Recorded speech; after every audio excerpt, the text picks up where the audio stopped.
오늘은 12월 3일 또다시 한 해가 저물어 가고 있습니다. 이제 마지막 캘린더 한 장만 남아 있습니다.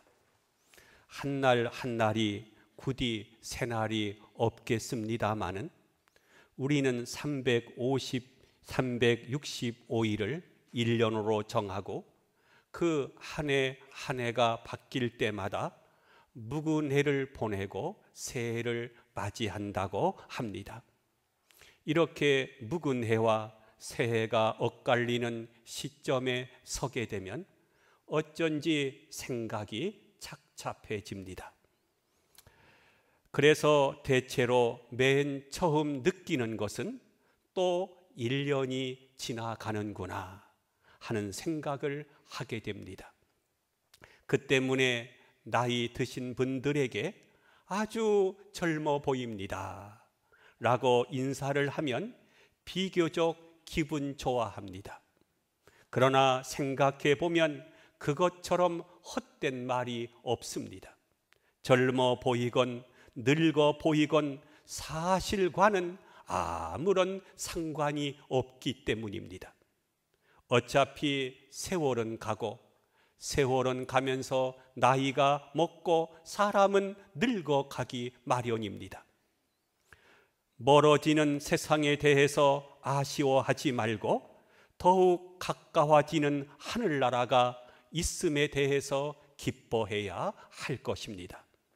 그리고 오늘에 있어서의 나의 모습에 대해서 결산해 보아야 합니다. 그동안 무엇을 얻고 무엇을 잃었습니까? 어느 정도 깨달았고 얼마만큼 사람답게 살았는지, 그리고 얼마나 주님과 가까워지는 삶을 살았는지 진지하게 물어보아야 할 것입니다. 이제는 얼마를 벌었느냐, 얼마를 손해보았느냐, 얼마나 출세했느냐 하는 것은 지난 날로 족하고 적어도 금년만큼은 생각을 다시 해보아야 합니다. 무엇을 얻었습니까? 무엇을 잃으셨습니까? 그 기준이 무엇입니까? 오늘 성경의 말씀은 아주 중요한 명제를 우리들에게 주고 있습니다.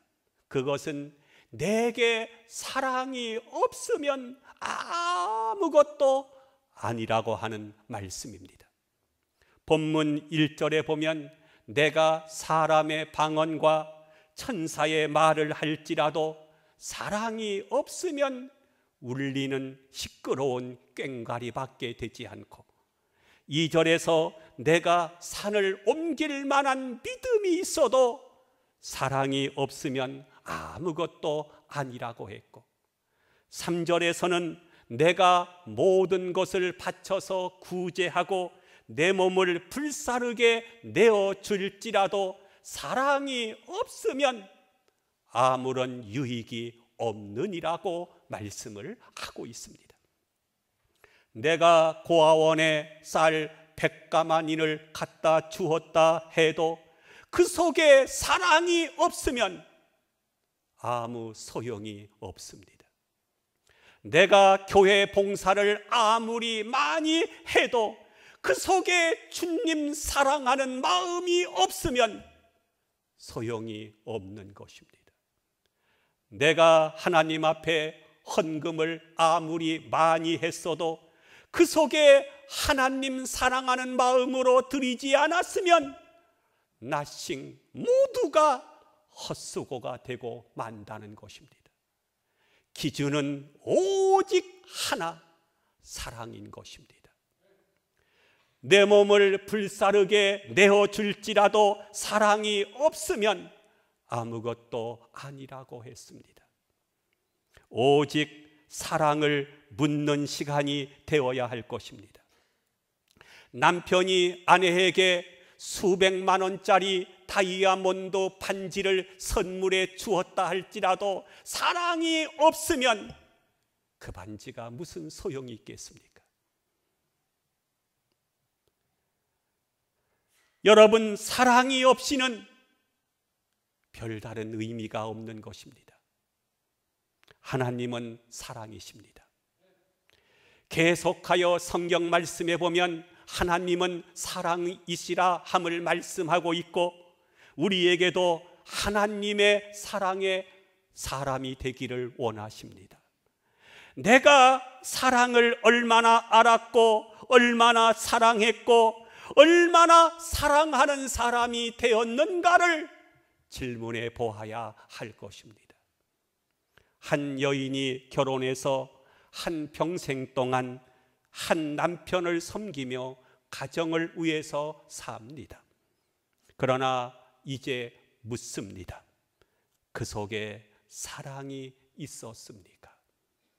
사랑이 없었다면 그동안 파출부 노릇을 한 것입니다.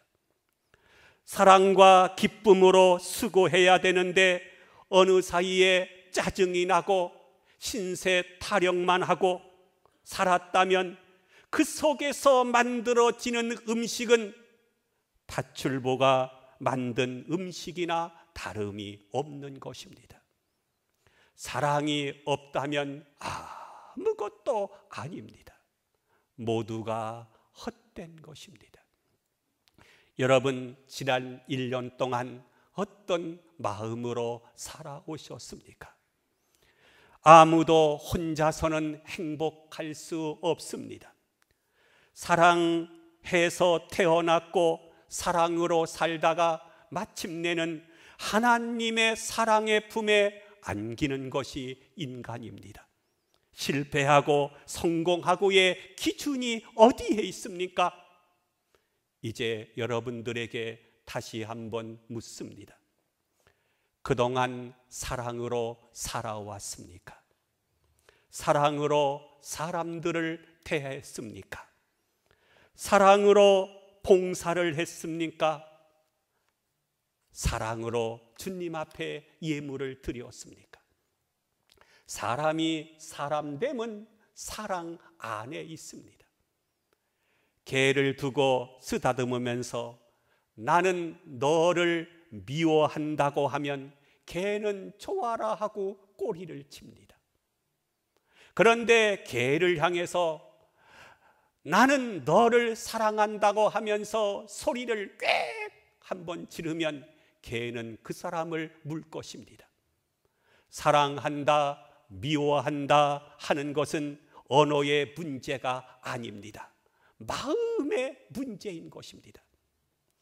요즘처럼요, 사랑이라는 말처럼 흔한 말이 없을 것입니다.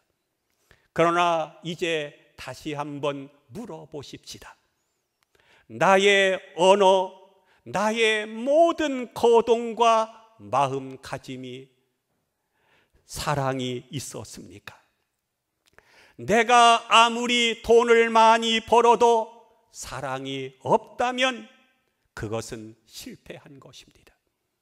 내가 아무리 출세를 했어도 사랑이 없으면 그 사람은 늙어서 고독하게 됩니다.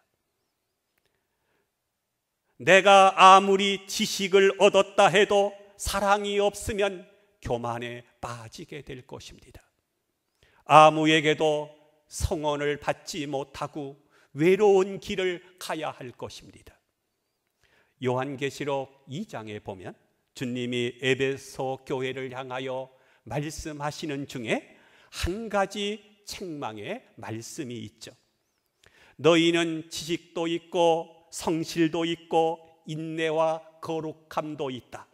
그러나 한 가지 부족한 것이 있으니 그것은 처음 사랑을 버렸느니라. 만일 회개하지 아니하면 내 촛대를 옮겨버릴 것이다 라고 말씀하셨습니다. 다 가졌다 할지라도 사랑이 없으면 소용이 없다는 것입니다. 여러분, 내가 누구에게 구제를 하던 아니면 몸으로 땀을 뻘뻘 흘리며 봉사를 해도 거기에 사랑이 없으면 아무 소용이 없는 것입니다. 가정에 돈도 있고 명예도 있고 각종 보석이 있다 할지라도 사랑이 없으면 결코 행복할 수가 없는 것입니다. 오늘 2절 말씀에 보면 산을 옮길 만한 모든 믿음이 있을지라도 사랑이 없으면 내가 아무것도 아니라고 했습니다. 산을 옮길 정도의 엄청난 기적을 행할 수 있는 믿음과 능력이 있더라도 그 속에 사랑이 없으면 아무것도 아닌 것입니다. 죽은 사람을 살려내는 믿음이 있어도 그 속에 사랑이 없다면 소용없는 일이요 뿐만 아니라 내가 가진 재산을 다 주어서 구제하고 심지어 자기 몸을 내어 불사르게 할지라도 사랑이 없으면 내게 유익이 없느니라. 내게도 유익이 없을 뿐만 아니라 다른 사람들에게도 유익이 없는 것입니다. 문제는요, 사랑입니다. 우리의 한 해 동안의 삶은 어떠했습니까? 1년 동안 내가 어떤 구제를 했습니까? 사랑이 없는 구제는 감동이 없습니다. 받는 사람도 그다지 기뻐하지 않습니다. 아쉬워서 받기는 받지만 오히려 상처를 받을 수도 있습니다. 그것은 구제가 아닙니다. 사랑이 없는 구제는 하나의 위선이 될 수가 있습니다. 요양원에 가서 노인들을 보살피셨습니까? 그것을 교회에서 가라고 하니까 의무로 갔습니까? 아니면 사랑으로 했습니까? 사랑이 없이 의무로 했다고 하면 그것은 헛것입니다. 사랑 없는 봉사 헛것입니다. 무엇을 하든지 간에 그 기준은 사랑인 것입니다. 다시 한번 나 자신에게 솔직하게 물어보십시다. 범사에 사랑이 있었습니까? 내 손길에 사랑이 있었고, 내 마음에 사랑이 있었고, 내 눈빛에 사랑이 있었습니까? 만일에 그렇지 못했다면 그 모든 일, 모든 수고는 헛것인 것입니다. 우리가 봉사하면서 왜 그렇게 피곤하고 왜 그렇게 지치는 것입니까? 왜 그렇게 조그마한 일에도 짜증이 나고 왜 그렇게 힘들게 살아가는 것입니까? 교회 봉사를 하면서 왜 그렇게 불평이 많은 것입니까? 그것은 사랑이 없기 때문입니다. 사랑하면 피곤하지 않습니다. 일하면서 짜증을 내지 않습니다. 힘들다고 불평하지 않습니다. 사랑은 기쁨을 줍니다. 벅찬 감격을 줍니다. 행복을 주고 모든 사람들에게 유익을 줍니다. 삶에 힘을 줄 뿐만 아니라 소망이 넘치게 합니다. 그리고 보람과 긍지를 가지게 합니다. 그런데 우리는 어찌해서 이렇게 지친 것입니까? 왜 그렇게 피곤한 것입니까? 그것은 내 속에 사랑이 없기 때문입니다. 낙심하는 이유도 절망하는 이유도 사랑을 모르기 때문입니다. 온유하고 겸손하지 못한 것도 사랑이 없기 때문입니다. 사랑하는 사람 앞에서는 낮아지고 온유하고 겸손해지는 법입니다. 뿐만 아니라 사랑은 허다한 죄를 덮습니다. 진정 사랑하는 사람에게는 단점이 보이지 않습니다. 좋은 점만 보이고 모든 것이 좋게만 보입니다. 그런데 이상한 것은요, 입으로는 연신 사랑한다는 말을 하면서도 상대방의 단점을 보고 그것을 들추어냅니다. 입을 열었다 하면 비판과 허물 뿐이며 이것 또한 보통 병이 아닙니다. 병 중에서도요, 가장 큰 병입니다. 이 병은 아주 고치기 어려운 병입니다. 그러나 사랑하면 허물이 보이지 않습니다. 상대방의 단점까지도 오히려 장점처럼 보이는 것입니다. 그리고 더 나아가서 사랑은 악한 것을 생각하지 않는다고 했습니다. 그런데 우리들은 어떻습니까? 10년 전에 이미 지나간 일을 다 들추어서 공격합니다. 잠시도 멈추지 않고 상대방이 변명할 기회도 주지 않고 쏘아붙입니다. 이러고도 사랑한다고 말할 수 있겠습니까? 사랑은 허물을 들추지 않습니다. 과거의 잘못을 기억하지 않습니다. 모두 다 허물을 덮어주고 용서합니다. 사랑에는 또한 두려움이 없습니다. 이는 온전한 사랑이 두려움을 내어 쫓기 때문이라고 했습니다. 모든 두려움의 뿌리는 사랑이 없음에 있습니다. 또한 사랑은 오래 참는다고 했습니다. 왜 그렇게 참기가 힘든 것입니까? 이유는 내 속에 사랑이 없기 때문입니다. 사랑하면 오랫동안 참게 됩니다. 야곱이 야엘을 사랑했습니다. 외삼촌 라반이 7년을 기다리면 내가 내 딸 라헬을 주겠다고 했습니다. 그런데 성경에 보면은요, 7년을 수일같이 여겼다고 말하고 있습니다. 7년을 일주일같이 여긴 것입니다. 가끔 그런 말이 있잖아요. 서로 사랑하다가 남자가 군대 갔습니다. 그런 옛날에는 군대가 3년이었어요. 3년을 못 기다리고 신발을 바꿔 신는 여자들이 있다고 하잖아요. 보세요. 이 야곱은 7년이 아니라 그 다음에 또 라헬을 안 주고 이 레아를 주잖아요. 또다시 7년을 기다려 14년을 기다려서 결국 사랑하는 이 여자를 얻게 되는 것을 보게 됩니다. 여러분, 왜 하루하루 참기가 어렵습니까? 내 속에 사랑이 없기 때문입니다. 탈무드에 보면 이러한 이야기가 있습니다. 어떤 사람에게 친구 셋이 있었습니다. 한 친구는 하루도 안 보면 못 살 것 같은 친구이고,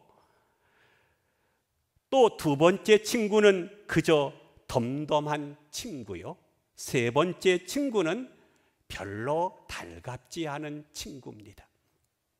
이렇게 세 친구를 둔 사람이 어느 날 왕으로부터 호출을 받고 입궐을 해야 될 처지가 되었습니다. 이 사람이 가만히 생각해 보니까 자기에게 죄가 있어서 부르는 것을 알고 겁이 나서 혼자 갈 용기가 나지 않았습니다.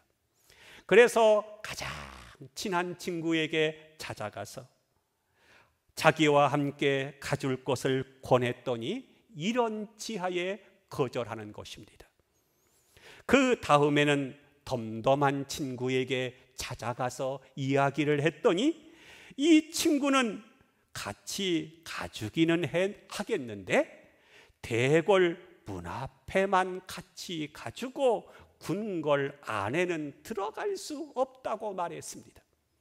할 수 없이 이번에는 별로 반갑지 않는 친구에게 기대도 하지 않고 찾아가서 함께 가주기를 청했더니 첫 마디에 그럼 같이 가야지, 그게 친구가 아니겠나?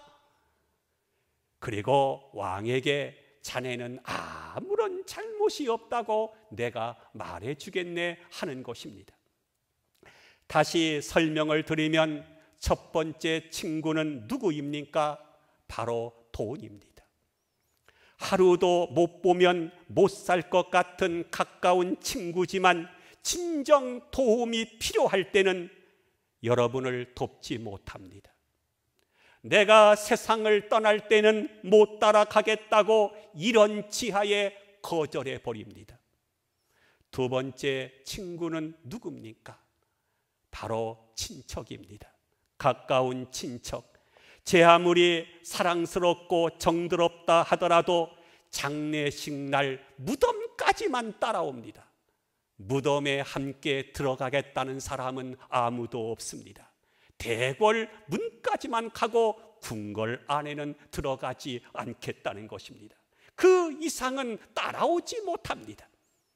마지막 세 번째 친구는 누굽니까? 사랑입니다. 사랑은 영원합니다. 사랑은 끝까지 따라갑니다. 사랑은 모든 것을 다 줍니다. 하나님은 우리를 사랑해서 자기 아들까지 주신 것입니다. 여러분, 사랑이 제일입니다. 오늘 성경 끝절 13절에 보면 믿음, 소망, 사랑은 항상 함께 있을 것인데 그 중에 제일은 사랑이라고 했습니다. 여러분, 사랑이 제일인 것입니다. 그런 거로 이제 우리는 사랑을 점검해 보아야 하겠습니다. 내게 정말 사랑이 있는가? 한번 생각해 보아야 하겠습니다. 내 속에 사랑이 있습니까?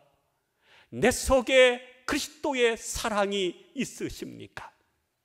내 손길에 사랑이 있고 내 마음에 사랑이 있었고 내 눈빛에 사랑이 있었습니까? 사랑으로 교회를 섬기고 봉사했습니까? 사랑으로 인내했고 사랑으로 말했습니까? 사랑이 제일입니다. 기도하겠습니다.